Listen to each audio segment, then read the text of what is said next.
இங்கே ஒரு அம்மா பார்த்தீங்கன்னா தன் குட்டி பையனை கூட்டிக்கிட்டு பிளேனில் சந்தோஷமாக போகும்போது அந்த பிளேன் திடீரென்று கொலாப்ஸ்ட் ஆகுது. அப்படி கொலாப்ஸ்ட் ஆகும்போது அந்த அம்மா தனக்கு என்ன ஆனாலும் பரவாயில்லைன்னு தன் மகனை தூக்கி வெளியில் போடுறாங்க. அந்த பிள்ளையும் சின்ன பிள்ளையாக இருக்கிறதால அவன் வானத்துலேருந்து கீழே விழுறான். அந்த பிளேன் அவனோட அம்மாவோட வெடிச்சிட்டு தருது. அப்படி விழுந்த மகன் ஒரு ஃபார்ம் ட்ரக்கில் ஏறுறான். அந்த ஃபார்ம் ட்ரக்கானது ஒரு ஃபார்முக்குள்ளே போய் நிற்கிது.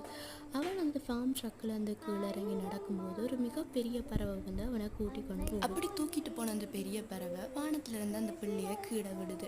அந்த பிள்ளையும் பெரிய ஒரு கப்பல்ல வந்து நிக்குது. அந்த கப்பல்ல பாத்தீங்கன்னா அந்த பிள்ளை சிரிச்சுட்டு தவழ்ந்து திரியும் போது ஒரு பிள்ளையே இல்லாத அம்மா அந்த பிள்ளைய பார்த்து தூக்கி வச்சு கொஞ்சிட்டு இருக்கிறாங்க. தூக்கி வச்சு கொஞ்சினது மட்டும் இல்லாம அந்த பிள்ளைய தான் என்ன செய்யறாண்டா தன் சொந்த மகனை நினைச்சு வீட்டுக்கு கூட்டிட்டு போய் வளர்க்க ஆரம்பிக்கிறா.